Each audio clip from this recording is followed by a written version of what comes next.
Nous sommes à Tahiti, sur les hauteurs de Punauia. Pierre Blanchard y vit des jours heureux, au milieu de ses livres et d'innombrables souvenirs de ses voyages. Il est arrivé à Tahiti il y a une quarantaine d'années, après avoir parcouru le monde et être tombé amoureux d'une autre île, encore plus à l'ouest, et d'un petit village de musiciens. Cette île est Bali, en Indonésie. Ce village est Sawan, au nord de l'île. À côté des tikis marquisiens, de nombreux instruments de musique, objets, sculptures et livres balinais veillent sur lui. Pierre se souvient et évoque pour nous sa rencontre avec le peuple de Sawan, sa musique, ses légendes et son formidable orchestre, le Gong Sawan.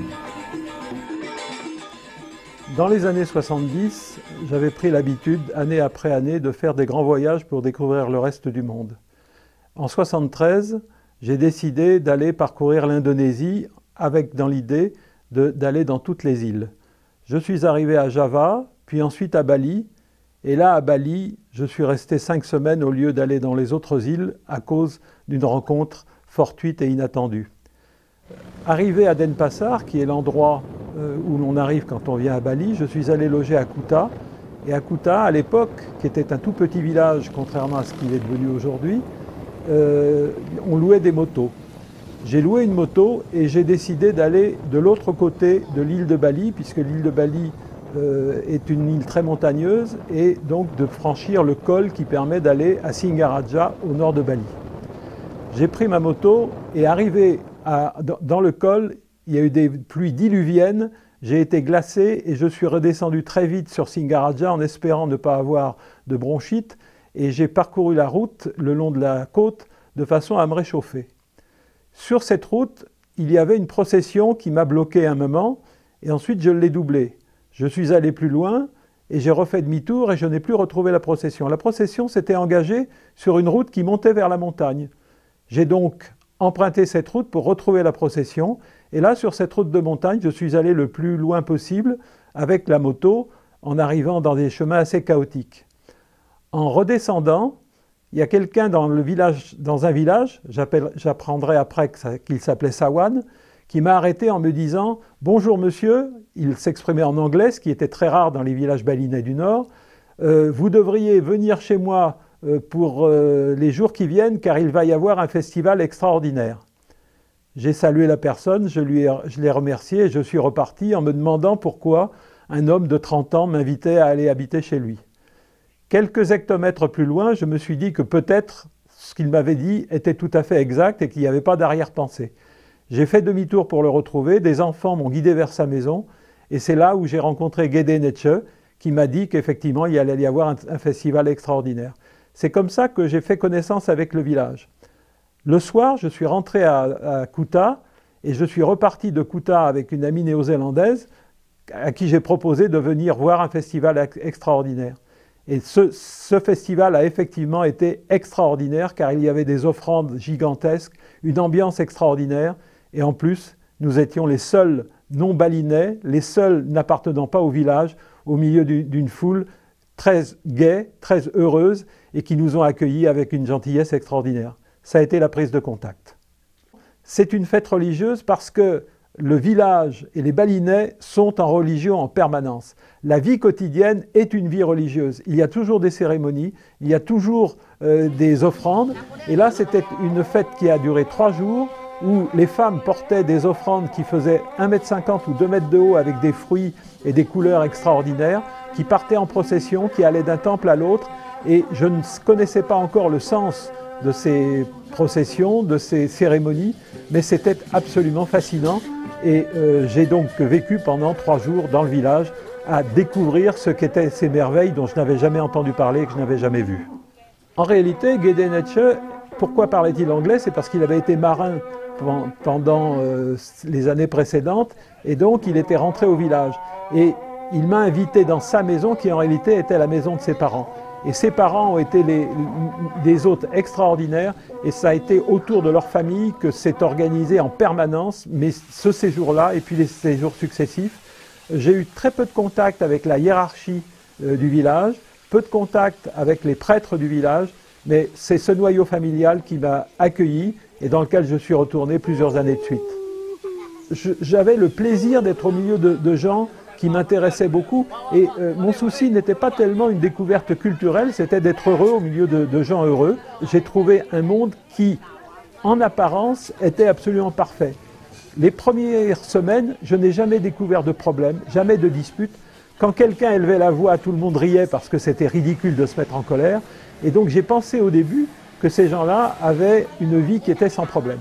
J'ai découvert ultérieurement que quand il y avait des problèmes, on faisait des cérémonies religieuses pour surmonter les difficultés.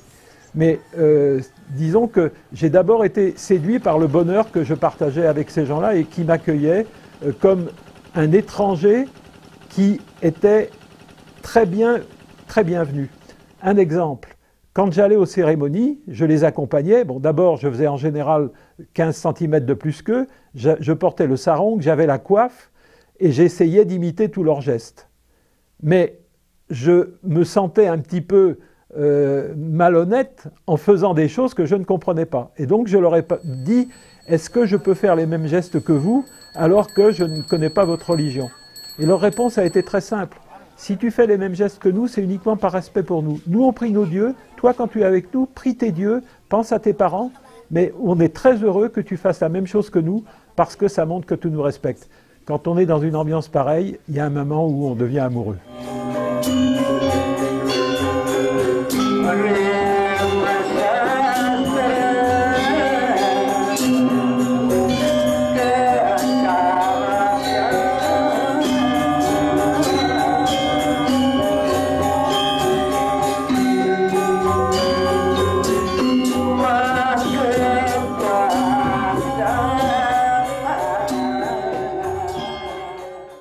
Alors d'abord, Sawan est un village de musiciens puisque c'est l'endroit où se fabriquent des instruments de musique pour l'ensemble du nord de Bali et pour un style de musique très vigoureux qui est le gong kebiar, qui est différent de la musique du sud de Bali.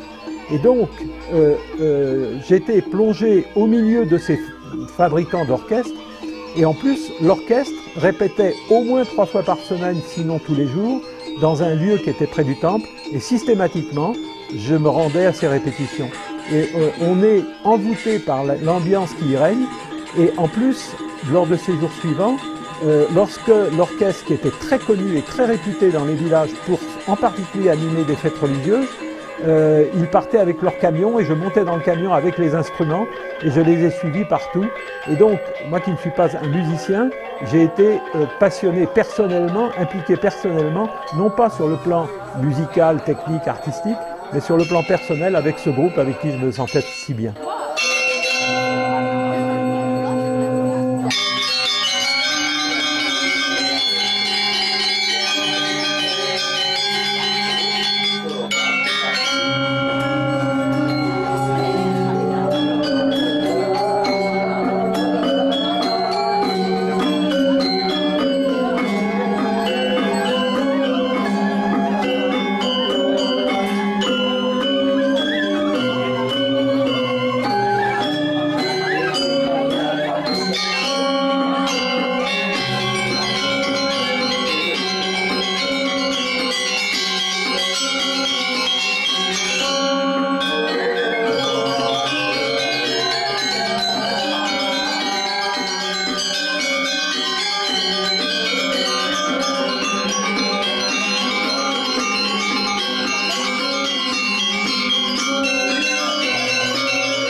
Dans le nord de Bali, Sawan est l'un des villages où se fabriquent les meilleurs instruments et ils les vendent à tous les villages de la région.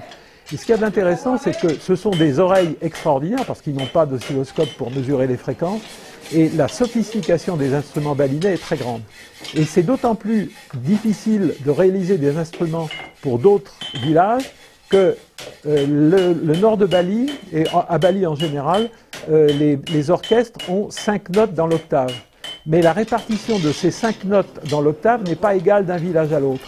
Et les gens de Sawan savent fabriquer les lames de bronze, les cloches, pour s'adapter à quelques hertz près à toutes les fréquences de tous les différents villages. Donc ce sont des techniciens hors pair, ce sont des techniciens d'abord sur le plan de l'oreille, mais également sur le plan de la fabrication du bronze, de la fonte, de la forge et de l'ajustement ensuite de chacun de ces éléments métalliques qui doivent former un orchestre cohérent.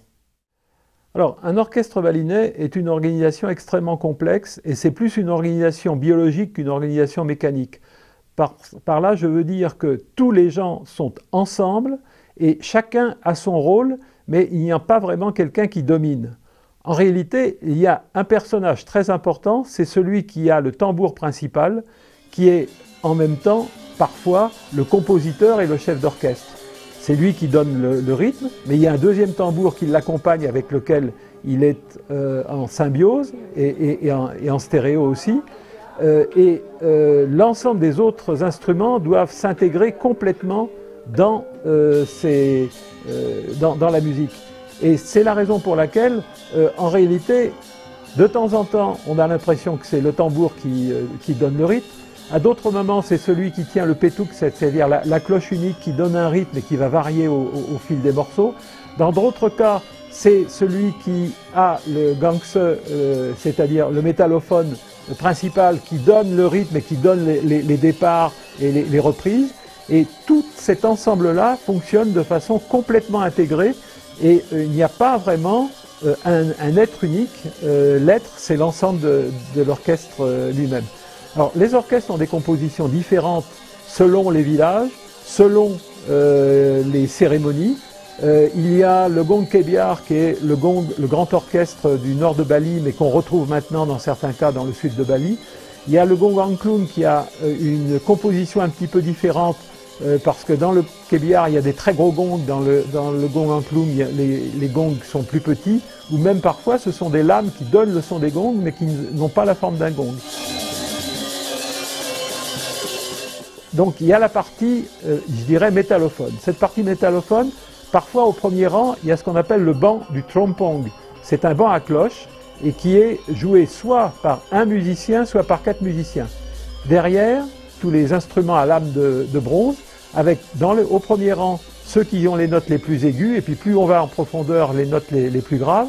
Mais ils jouent aussi de façon très complexe et les pièces musicales sont parfois aussi complexes que des grandes symphonies.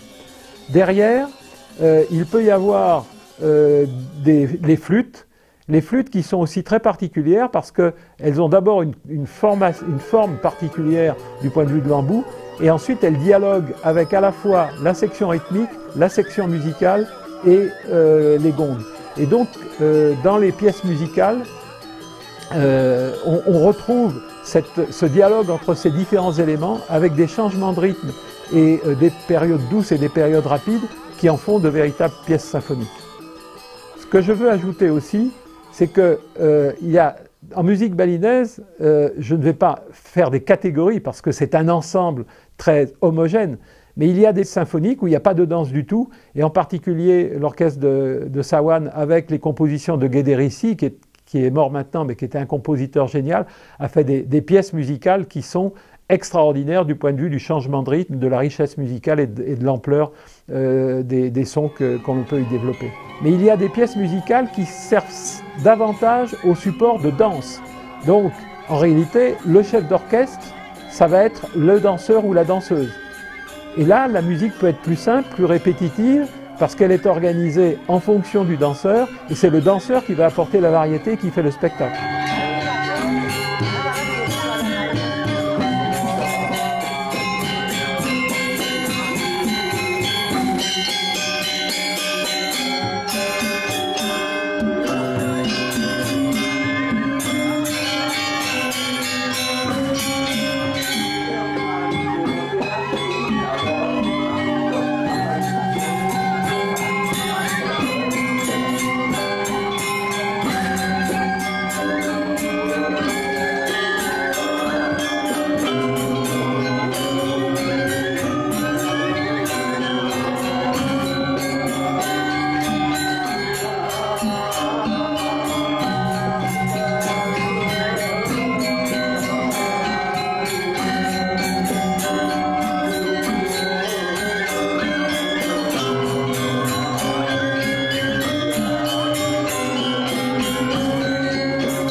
Alors, un orchestre dans un village, si c'est un orchestre de qualité, répète plusieurs fois par semaine en permanence.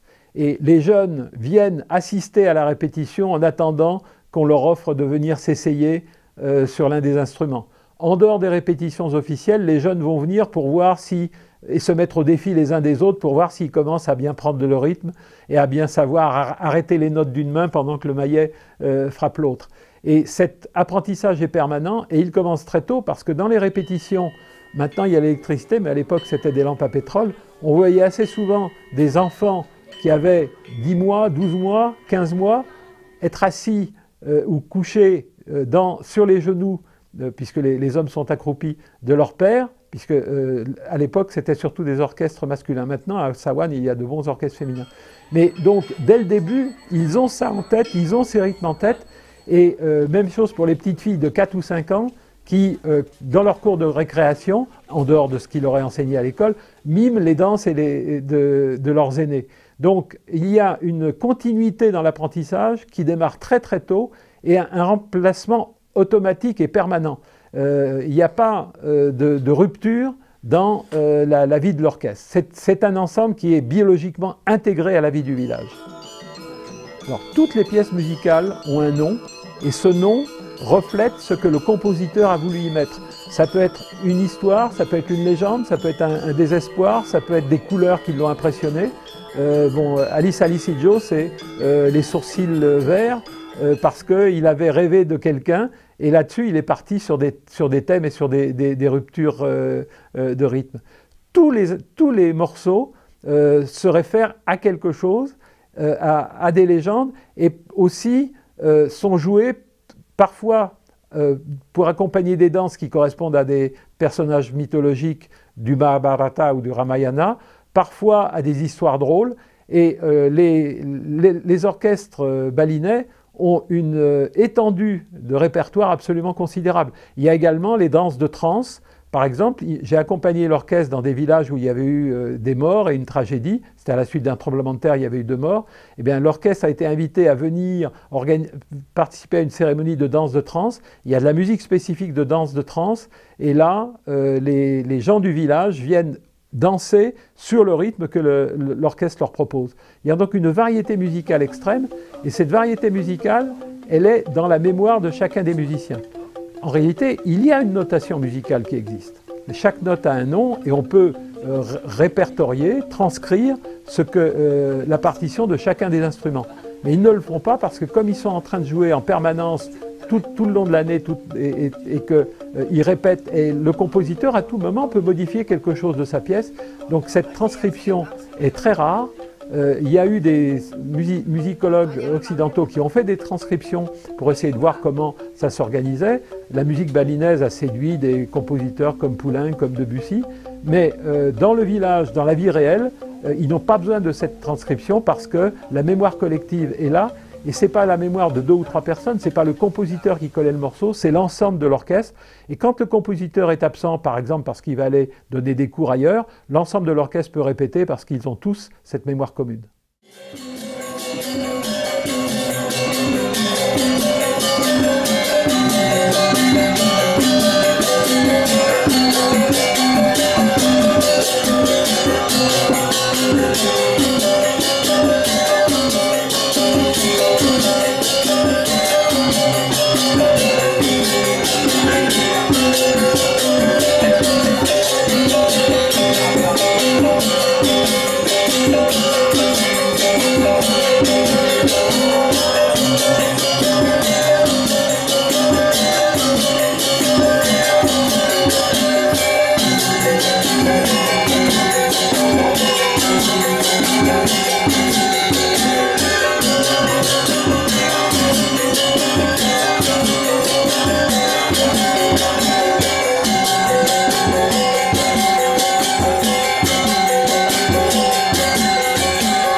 Lorsque la décision d'essayer de monter la tournée en Europe a été prise, sans avoir de certitude pour est-ce qu'on irait jusqu'au bout, il s'est agi de voir quels étaient les éléments à préparer. Je n'avais jamais fait de tournée de ce genre, mais je me suis dit que quand même, au cours de la tournée, on allait représenter sur scène, au Théâtre des Champs-Élysées ou ailleurs, des morceaux musicaux extraordinaires et qu'il fallait que les gens puissent l'emporter chez eux. Donc, je suis allé quelques mois avant dans le village, j'ai loué un Nagra. Je n'avais jamais utilisé le Nagra, mais c'est un outil qui est d'une qualité tellement extraordinaire que c'est assez simple. Et j'ai enregistré l'orchestre. Donc on a installé l'orchestre dans un des temples, de façon à être loin de la route, ne pas avoir de bruit. Les seuls bruits qu'il y a de temps en temps, ce sont des chants du coq. Et donc nous avons fait plusieurs séances d'enregistrement avec 2 micros, un Nagra. Et le résultat m'a absolument enthousiasmé parce que je ne connaissais pas le Nagra, qui était un appareil que j'ai loué. Il n'était pas question de l'acheter, c'était l'appareil des super professionnels. Et je suis rentré en France avec les enregistrements que j'avais faits de façon à transformer cela en un disque. À l'époque, en 78, les disques, c'était des vinyles. Et là, je me suis renseigné pour savoir où on pouvait faire graver un tel disque. On m'a donné des conseils et on m'a recommandé d'aller chez un graveur qui était près de l'avenue d'Italie, qui me disait-on, et c'était vrai, était le graveur de Erato et de Deutsche Grammophon. Donc c'était quelqu'un qui, du point de vue de son oreille, de sa sensibilité et de sa technique, était extrêmement réputé. Je suis arrivé très timidement en lui disant « Voilà, j'ai des enregistrements de musique balinaise ». Je m'attendais à ce qu'il éclate de rire parce que je n'étais pas ni Von Karajan ni un grand de la musique. Il m'a accueilli avec un petit peu d'amusement. Il a accepté le défi. Il a écouté les bandes. Il a trouvé que c'était digne de ce qu'il pouvait faire en tant qu'artisan. Et donc c'est là que le disque a été gravé. Et finalement, ce disque, je ne suis pas apte à juger, mais a été jugé comme parmi les disques vinyles les mieux enregistrés et les mieux gravés surtout de la musique balinaise.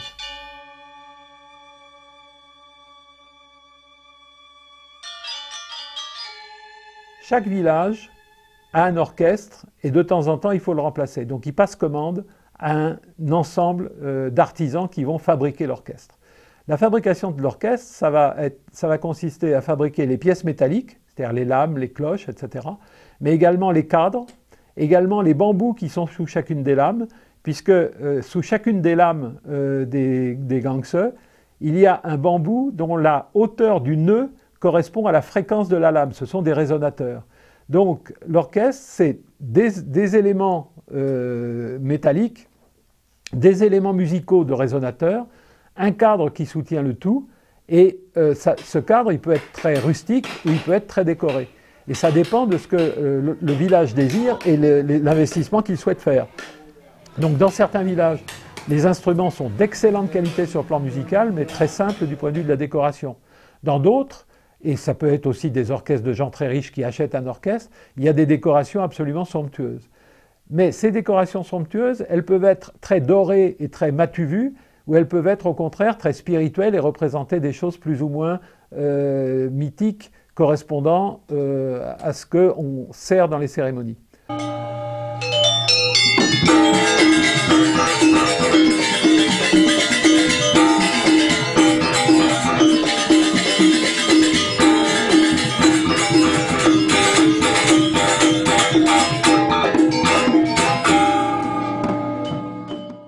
Ayant eu quelques problèmes professionnels en France, après plusieurs années où je n'avais pas pris de vacances, je suis allé passer 2 mois et demi dans le village de Sawan, un petit peu pour me réfugier. Et à ce moment-là, ils m'ont dit « Tu nous as dit que tu étais consultant. Un consultant, tu dis que c'est quelqu'un qui organise. Donc tu dois être capable de nous organiser une tournée en Europe. » J'ai éclaté de rire parce que c'est un domaine que j'ignorais complètement. Je n'avais jamais su ni vu comment on organisait une tournée, comment on négociait avec des théâtres, comment on transportait un groupe.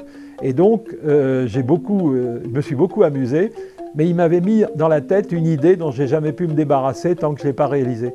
Donc c'est avec beaucoup d'inconscience, mais en même temps, parce que c'était des amis avec le plus de sérieux possible en fonction de mes incompétences, que j'ai essayé de lancer cette affaire-là.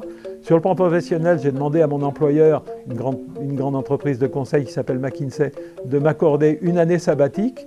Et donc, pendant cette année sabbatique, j'ai préparé la tournée, j'ai négocié avec les théâtres, j'ai découvert le monde artistique, j'ai découvert également les problèmes de transport aérien, de logistique, pour trouver un camion pour transporter 4 tonnes de matériel et tous les costumes, de trouver des bus pour transporter 52 personnes sur l'ensemble de l'Europe. Et donc, je me suis lancé avec beaucoup d'inconscience. J'ai eu beaucoup de chance de rencontrer des gens exceptionnels qui m'ont aidé. Cette tournée s'est très bien passée. Ils ont eu la rémunération à laquelle je m'étais engagé et on est revenu dans le village très heureux d'avoir réussi quelque chose qui était peut-être impossible, mais comme je ne savais pas que c'était impossible, je l'ai fait. À l'écoute de la musique la première fois, c'était avant leur arrivée. Pierre, bien sûr, m'a fait écouter un certain nombre d'enregistrements. Et la première écoute est, pour une Française qui n'a pas reçu ce type de culture au préalable, assez impressionnante et en même temps indéchiffrable. On n'a pas ces notes-là dans la tête dans notre éducation en France. Hein. Et comme il n'y a pas eu d'histoire entre la France et l'Indonésie, forcément on n'a pas du tout reçu cette culture, ce qui est différent de la musique algérienne ou de la musique marocaine ou de ces pays dont on est plus proche. Voilà, donc c'était au début un peu difficile pour moi d'entrer dans le sujet. Alors après, quand je les ai vus arriver, une énorme émotion, parce que ça faisait déjà 4 mois que j'étais installée chez Pierre, qu'on préparait ça, qui m'en parlait tellement que bon. Et Pierre était reparti à Bali pour les chercher, donc j'avais passé, je sais pas, 15 jours ou 3 semaines seule à préparer les choses. Et donc je les attendais, et quand ils sont arrivés en tongs et sarongs, début avril à Paris où il faisait quand même froid, c'était très émouvant pour moi bien sûr. Vous voyez arriver un groupe de 50 personnes de si loin, si différentes, bon, c'était très émouvant. Alors après ça a été un peu la galopade parce qu'on devait les emmener directement à Lyon. Pierre m'avait demandé de trouver des vêtements chauds pour eux, donc j'avais passé le week-end précédent au Puce à négocier 50 anoraks, 50 duvets. Et évidemment, je ne les connaissais pas encore, donc je n'avais pas réalisé qu'ils étaient petits de taille. Donc les anoraks étaient un peu grands, mais c'était plutôt amusant. Et voilà, et donc on est parti en car, en bus, en autocar avec eux. Et avec le camion qui contenait le matériel, il y en avait pour 1,5 tonne de matériel, c'était impressionnant ces instruments. Voilà. Donc ma première impression, c'était une grosse émotion quand même. Voilà.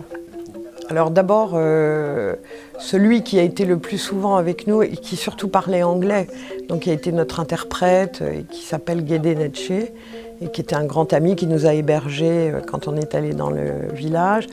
Donc on a fini par connaître sa famille, on y est retourné 20 ans après, on connaissait ses enfants, ses neveux, ses nièces. Ensuite, les deux personnages vraiment magiques de l'époque, c'était Guédé Rissi, le chef d'orchestre, dont par la suite nous avons connu les enfants et les petits-enfants, qui sont tous des danseurs extraordinaires, des compositeurs, des chorégraphes, et des musiciens hors pair. Guédé Manik, si je ne me trompe pas de nom, qui était un compositeur, alors âgé à l'époque, hein, donc on ne l'a jamais revu ensuite, qui, à un âge très avancé, dansait des danses de masques absolument sensationnelles, avec beaucoup d'humour, qui n'était pas de Sawan, mais qui faisait partie quand même, tellement il était proche de cette musique et tellement il en avait composé pour eux d'ailleurs, si ma mémoire est bonne.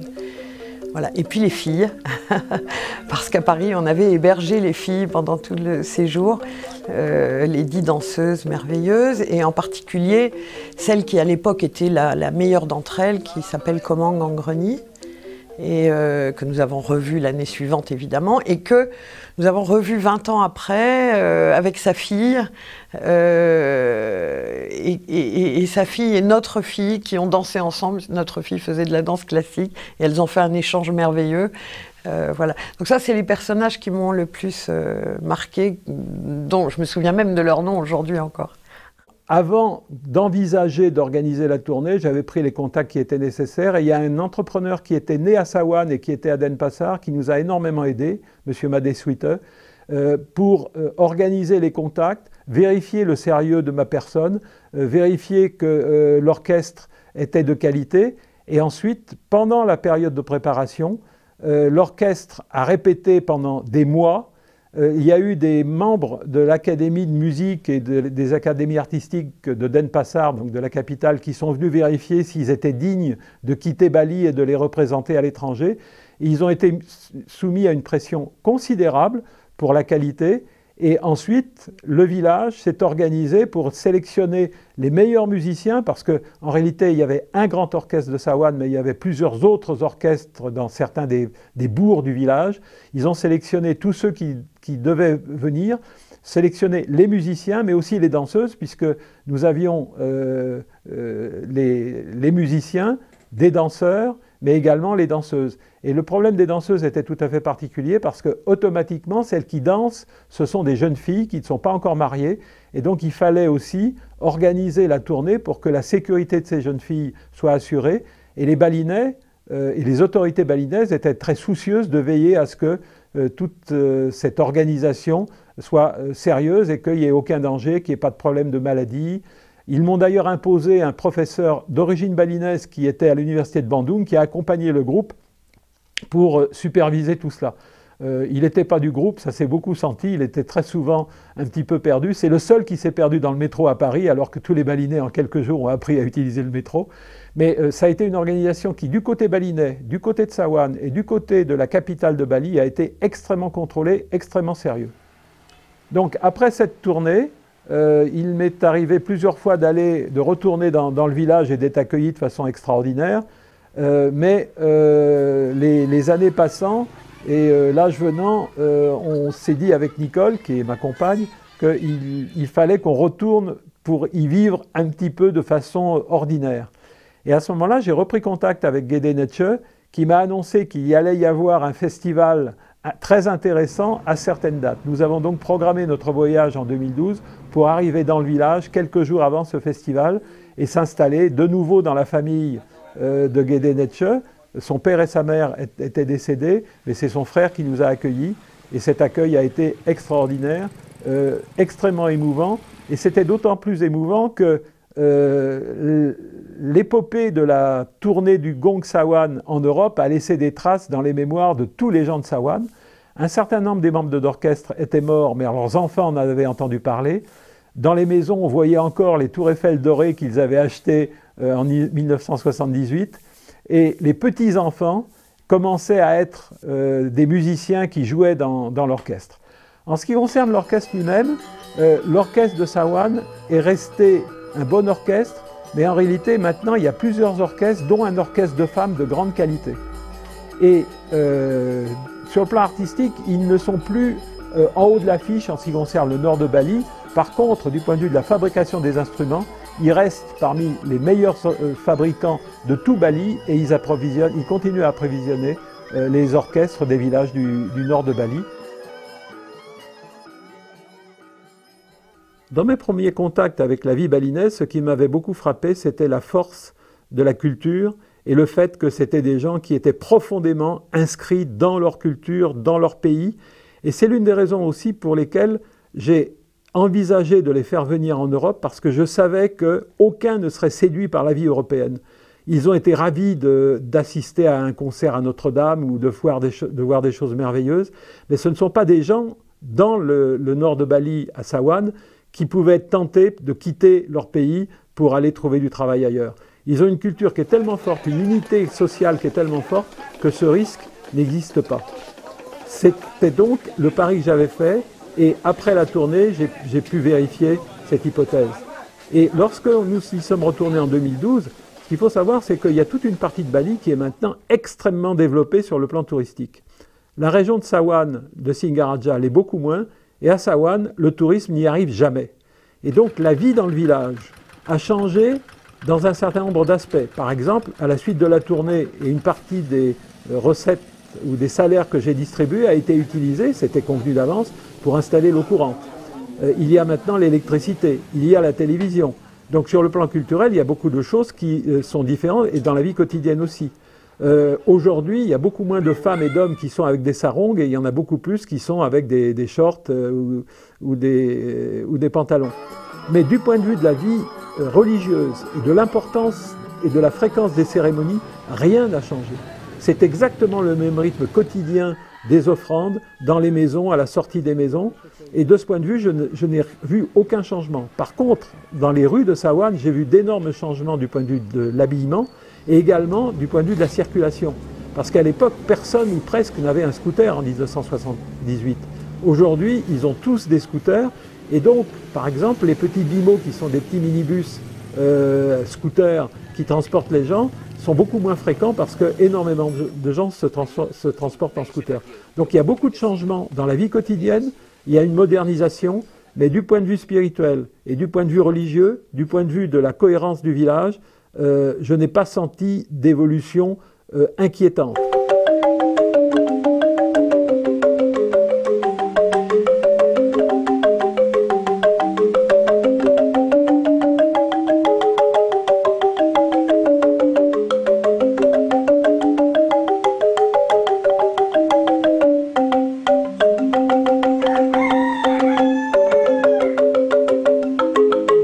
Le Mahabharata et le Ramayana, qui sont les deux poèmes épiques de la religion hindoue, inspirent énormément des danses et de la vie quotidienne, et ce sont des références morales, mais ce sont aussi des références musicales, et dans certains cas, et c'est le cas de l'orchestre qui est ici, il y a des décorations qui reflètent un certain nombre de scènes du Ramayana.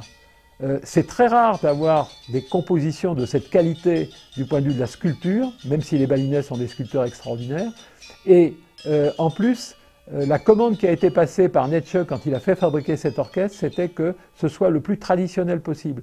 Et donc, il a demandé à celui qui a fabriqué l'orchestre d'utiliser les bois traditionnels, mais également que toutes les colorations, toutes les couleurs utilisées soient des couleurs traditionnelles. C'est-à-dire qu'en principe, je n'ai pas vérifié, mais il n'y a aucune peinture occidentale qui intervient, et toutes les couleurs, y compris les couleurs dorées, sont fabriquées comme elles se fabriquaient depuis des décennies à Bali. C'est donc du point de vue de la qualité de la représentation, de la qualité des sculptures et de la qualité des couleurs, un orchestre un petit peu exceptionnel. Et chacun des instruments porte l'interprétation d'une scène du Ramayana, et à travers ces différentes images, on peut reconstituer l'histoire du Ramayana. Bali est une île d'Indonésie, et l'Indonésie a été conquise par la religion hindoue au 1er siècle de notre ère.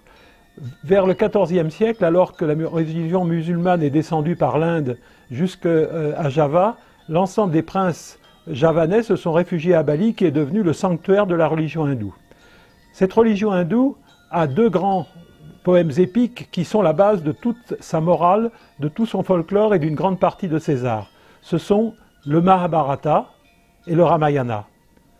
Le Ramayana est très souvent utilisé comme thème pour les danses, pour les sculptures, pour les histoires, et c'est en même temps une grande référence éthique et morale. Ce grand poème épique, le Ramayana, a été écrit au 5e siècle avant Jésus-Christ, du moins dans ses premiers éléments.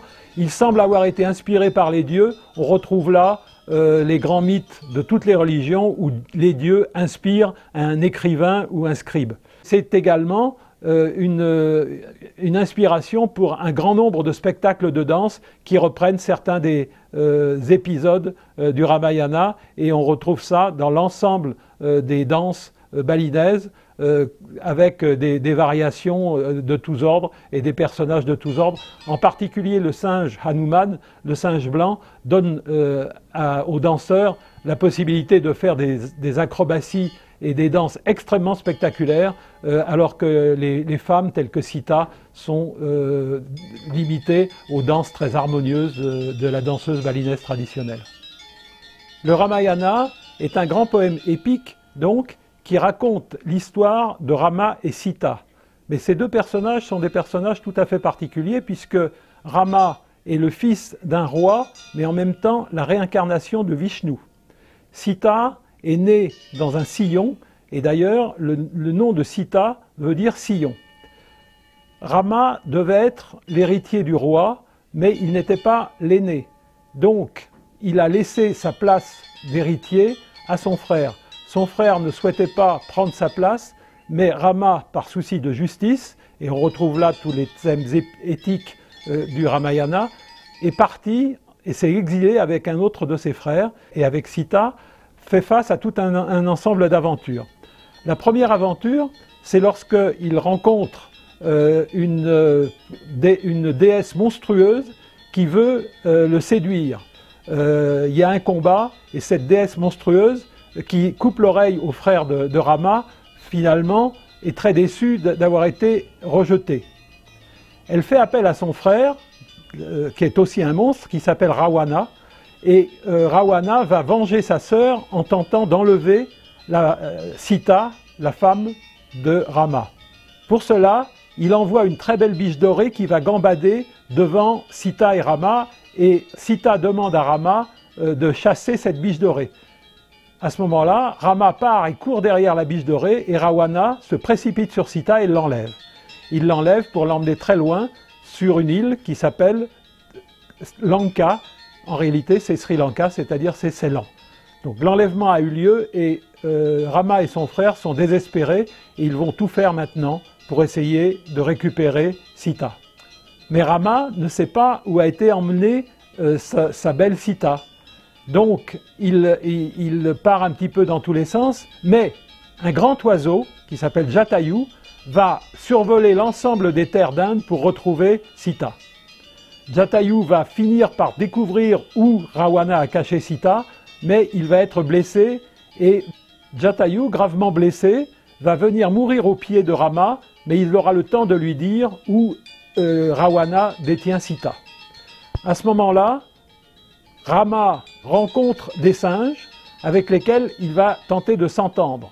Il rencontre donc un couple de singes d'abord, le roi des singes et son frère, qui dialoguent avec lui, mais sur ces entrefaites, les deux frères se disputent, les deux frères entrent en guerre.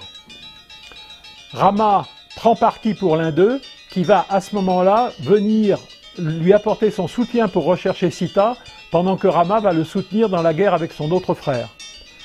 Pour aider Rama, Sugriwa, qui est le singe qui s'allie avec Rama, va lui confier son premier ministre, Hanuman, qui est l'un des personnages centraux du Ramayana. Hanuman, c'est le singe gris, le singe blanc, qui est doté de pouvoirs extraordinaires et qui va être celui qui va pouvoir récupérer Sita. Comment va-t-il faire? Il va d'abord demander à Rama de lui confier son anneau et ensuite il va se rendre sur l'île de Lanka pour retrouver Sita. Sita voit arriver un singe, elle pense que c'est un démon, mais Hanuman a l'anneau de Rama et donc il s'identifie comme un ami de Rama. Elle va lui faire confiance, mais il faudra mener des combats. L'armée des singes va se battre contre l'armée de Rawana. Il y aura des combats épiques avec des épisodes extraordinaires où les singes, tous ensemble, vont faire un pont pour pouvoir aller jusqu'au château de Rawana.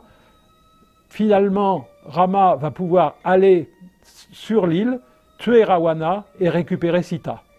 Rama et Sita rentrent donc dans leur royaume et à ce moment-là, le frère qui était devenu roi à contre-cœur lui rend son poste, mais Sita est soupçonnée par l'ensemble des femmes d'avoir trahi Rama pendant qu'elle était avec Rawana. Il va y avoir tout un tas de problèmes qui vont se poser. Finalement, Sita sera acceptée comme étant la reine. Ils deviendront les rois et la réincarnation de Vishnu, Rama, aura accompli sa mission, c'est-à-dire de supprimer Rawana du monde des vivants et du monde des dieux. Le Ramayana, dont on vient de raconter l'histoire en images, est un texte très important qui a été écrit par un dénommé Valmiki. Il raconte la colonisation du sud de l'Inde par les habitants du nord, à savoir les Aryens. Dans la vie balinaise, on retrouve les légendes du Ramayana dans un grand nombre d'activités, que ce soit les activités religieuses, les activités de loisirs et les spectacles.